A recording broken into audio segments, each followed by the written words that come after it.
Hello, hello, hello. Welcome, welcome, welcome. Peter Pocklington here from Freedom Nation United.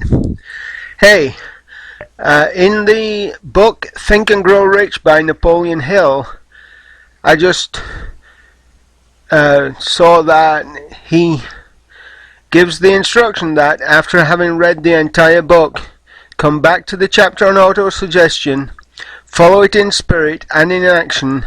The instruction: read the entire chapter aloud once every night until you become thoroughly convinced that the principle of autosuggestion is sound, that it will accomplish for you all that has been claimed for it. As you read, underscore with a pencil every sentence which impresses you favorably. So I thought that I would read this aloud so it could be captured on tape, on audio, for people to listen to. Here goes. Autosuggestion, the medium for influencing the subconscious mind. The third step toward riches. Autosuggestion is a term which applies to all suggestions and all self-administered stimuli which reach one mind through the five senses. Stated in another way, autosuggestion is self-suggestion. It is the agency of communication between that part of the mind where conscious thought takes place and that which serves as the seat of action for the subconscious mind. Through the dominating thoughts which one permits, I repeat, permits to remain in the conscious mind, whether these thoughts be negative or positive is immaterial, the principle of autosuggestion voluntarily reaches the subconscious mind and influences it with these thoughts. No thought, whether it be negative or positive, can enter the subconscious mind without the aid of the principle of autosuggestion, with the exception of thoughts picked up from the ether. Stated differently, all sense impressions which are perceived through the five senses are stopped by the conscious thinking mind and may be either passed on to the subconscious mind or rejected at will. The conscious faculty serves, therefore, as an outer guard to the approach of the subconscious. Nature has so built man that he has absolute control over the material which reaches his subconscious mind through his five senses, although this is not meant to be construed as a statement that man always exercises this control. In the great majority of instances, he does not exercise it, which explains why so many people go through life in poverty. Recall what has been said about the subconscious mind resembling a fertile garden spot in which weeds will grow in abundance if the seeds of more desirable crops are not sown there. Autosuggestion is the agency of control through which an individual may voluntarily feed his subconscious mind on thoughts of a creative nature, or by neglect, permit thoughts of a destructive nature to find their way into this rich garden of the mind. You are instructed in the last of the 6 steps described in the chapter on desire to read aloud twice daily the written statement of your desire for money and to see and feel yourself already in possession of that money. Let me repeat. You are instructed in the last of the 6 steps described in the chapter on desire to read aloud twice daily the written statement of your desire for money and to see and feel yourself already in possession of the money. By following these instructions, you communicate the object of your desire directly to your subconscious mind in a spirit of absolute faith. Through repetition of this procedure, you voluntarily create thought habits which are favorable to your efforts to transmute desire into its monetary equivalent. Go back to the 6 steps described in Chapter 2, read them again very carefully before you proceed further. Then, when you come to it, read very carefully the 4 instructions for the organization of your mastermind group, described in the chapter on organized planning. By comparing these 2 sets of instructions with that which has been stated on autosuggestion, you of course will see the instructions involve the application of the principle of autosuggestion. Remember, therefore, and this is very important, when reading aloud the statement of your desire, through which you are endeavoring to develop a money consciousness, that the mere reading of the words is of no consequence, unless you mix emotion or feeling with your words. If you repeat 1,000,000 times the famous Émile Coué formula, day by day, in every way, I am getting better and better, without mixing emotion and faith with your words, you will experience no desirable results. Your subconscious mind recognizes and acts upon only thoughts which have been well mixed with emotion or feeling. That's worth reading again. Remember, therefore, when reading aloud the statement of your desire, through which you are endeavoring to develop a money consciousness, that the mere reading of the words is of no consequence, unless you mix emotion or feeling with your words. This is a fact of such importance as to warrant repetition in practically every chapter, because the lack of understanding of this is the main reason the majority of people who try to apply the principle of autosuggestion get no desirable results. The lack of understanding of this is the main reason the majority of people who try to apply the principle of autosuggestion get no desirable results. Plain, unemotional words do not influence the subconscious mind. You will get no appreciable results until you learn to reach your subconscious mind with thoughts or spoken words which have been well emotionalized with belief. Do not become discouraged if you cannot control and direct your emotions the first time you try to do so. Remember, there is no such possibility as something for nothing. Ability to reach and influence your subconscious mind has its price, and you must pay that price. You cannot cheat, even if you desire to do so. The price of the ability to influence your subconscious mind is everlasting persistence in applying the principles described here.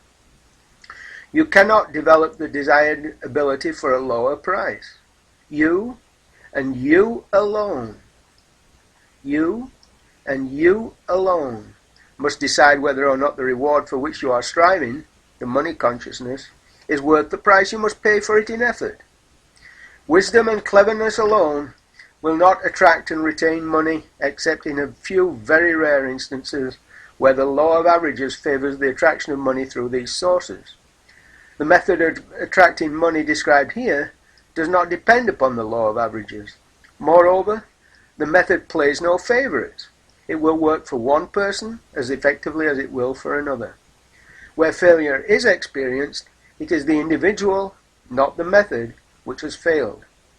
If you try and fail, make another effort, and still another, and another, until you succeed. Your ability to use the principle of autosuggestion will depend very largely upon your capacity to concentrate upon a given desire until that desire becomes a burning obsession. When you begin to carry out the instructions in connection with the 6 steps described in Chapter 2, it will be necessary for you to make use of the principle of concentration. Let us here offer suggestions for the effective use of concentration. When you begin to carry out the first of the 6 steps, which instructs you to fix in your own mind the exact amount of money you desire, hold your thoughts on that amount of money by concentration, or fixation of attention, with your eyes closed until you can actually see the physical appearance of the money. Do this at least once each day. Do this at least once each day. As you go through these exercises, follow the instructions given in the chapter on faith and see yourself actually in possession of the money. Now here is a most significant fact. The subconscious mind takes any orders given it in a spirit of absolute faith and acts upon those orders, although the orders often have to be presented over and over again through repetition before they are interpreted by the subconscious mind. Following the preceding statement, consider the possibility of playing a perfectly legitimate trick on your subconscious mind by making it believe, because you believe it, that you must have the amount of money you are visualizing, that this money is already awaiting your claim, that the subconscious mind must hand over to you practical plans for acquiring the money, which is yours. Hand over that thought suggested in the preceding paragraph to your imagination, and see what your imagination can or will do to create practical plans for the accumulation of money through transmutation of your desire. Do not wait for a definite plan through which you intend to exchange services or merchandise in return for the money you are visualizing, but begin at once to see yourself in possession of the money, demanding and expecting, meanwhile, that your subconscious mind will hand over the plan or plans you need. Be on the alert for these plans, and when they appear, put them into action immediately. Be on the alert for these plans, and when they appear, put them into action immediately. When the plans appear, they will probably flash into your mind through the sixth sense in the form of an inspiration. This inspiration may be considered a direct telegram or message from infinite intelligence. Treat it with respect. Act upon it as soon as you receive it. Failure to do this will be fatal to your success. In the fourth of the 6 steps, you are instructed to create a definite plan for carrying out your desire and begin at once to put this plan into action. You should follow this instruction in the manner described in the preceding paragraph. Do not trust to your reason when creating your plan for accumulating money through the transmutation of desire. Your reasoning is faulty. Moreover, your reasoning faculty may be lazy, and if you depend entirely upon it to serve you, it may disappoint you. When visualizing the money you intend to accumulate, with closed eyes, see yourself rendering the service or delivering the merchandise you intend to give in return for this money. This is important. See yourself rendering the service or delivering the merchandise you intend to give in return for this money. This is important. So, as a summary of the instructions, the fact that you are reading and studying this book is an indication that you are earnestly seeking knowledge. It is also an indication that you are a student of the subject. If you are only a student, there is a chance that you may learn much that you did not know, but you will learn only by assuming an attitude of humility. If you choose to follow some of the instructions, but neglect or refuse to follow others, you will fail. To get satisfactory results, you must follow all instructions in a spirit of faith. The instructions given in connection with the 6 steps in the 2nd chapter will now be summarized and blended with the principles covered by this chapter as follows. First, go into some quiet spot, preferably in bed at night, where you will not be disturbed or interrupted. Close your eyes and repeat aloud, so you may hear your own words, the written statement of the amount of money you intend to accumulate, the time limit for its accumulation, and a description of the service or merchandise you intend to give in return for the money. As you carry out these instructions, see yourself already in possession of the money. For example, suppose that you intend to accumulate $50,000 by the 1st of January 5 years hence, that you intend to give personal services in return for the money, and in the capacity of a salesman. Your written statement of your purpose should be similar to the following. By the 1st day of January 2000 and blah blah blah, I will have in my possession $50,000, name your own amount, which will come to me in various amounts from time to time during the interim.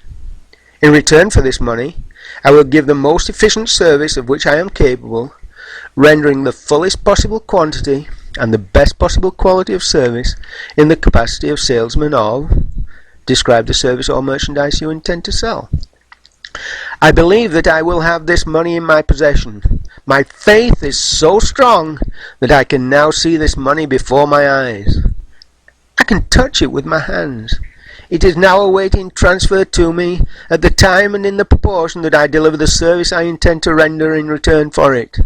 I am awaiting a plan by which to accumulate this money, and I will follow that plan when it is received. Second, Repeat this program night and morning until you can see, in your imagination, the money you intend to accumulate. Third, place a written copy of your statement where you can see it at night and morning, and read it just before retiring and upon arising until it has been memorized. Remember, as you carry out these instructions, that you are applying the principle of autosuggestion for the purpose of giving orders to your subconscious mind. Remember also that your subconscious mind will act only upon instructions which are emotionalized and handed over to it with feeling. Faith is the strongest and most productive of these emotions, following the instructions given in the chapter on faith. These instructions may at first seem abstract. Do not let this disturb you. Follow the instructions, no matter how abstract or impractical they may at first appear to be. The time will soon come, if you do as you have been instructed, in spirit as well as in act, when a whole new universe of power will unfold to you. Skepticism in connection with all new ideas is characteristic of all human beings. But if you follow the instructions outlined, your skepticism will soon be replaced by belief, and this, in turn, will soon become crystallized into absolute faith. Then you will have arrived at the point where you can truly say, I am the master of my fate, I am the captain of my soul. Now, many philosophers have made the statement that man is the master of his own earthly destiny, but most of them have failed to say why he is the master. The reason that man may be the master of his own earthly status, and especially his financial status, is thoroughly explained in this chapter. Man may become the master of himself and of his environment because he has the power to influence his own subconscious mind, and through it gain the cooperation of infinite intelligence. Let me repeat that. Man may become the master of himself and of his environment because he has the power to influence his own subconscious mind, and through it gain the cooperation of infinite intelligence. You are now reading the chapter which represents the keystone to the arch of this philosophy. The instructions contained in this chapter must be understood and applied with persistence if you are to succeed in transmuting desire into money. The actual performance of transmuting desire into money involves the use of autosuggestion as an agency by which one may reach and influence the subconscious minds. The other principles are simply tools with which to apply autosuggestions. The other principles are simply tools with which to apply autosuggestion. Keep this thought in mind, and you will at all times be conscious of the important part the principle of autosuggestion is to play in your efforts to accumulate money through the methods described in this book. Carry out these instructions as though you were a small child. Inject into your efforts something of the faith of a child. The author has been most careful to see that no impractical instructions were included because of his sincere desire to be helpful. After you have read the entire book, come back to this chapter, follow in spirit and in action this instruction. Read the entire chapter aloud once every night until you become thoroughly convinced that the principle of autosuggestion is sound, that it will accomplish for you all that has been claimed for it. And as you read, underscore with a pencil every sentence which impresses you favorably. As you follow the foregoing instruction to the letter, it will open a way for complete understanding and mastery of the principles of success. Wow! What a gift that Napoleon Hill gave us here.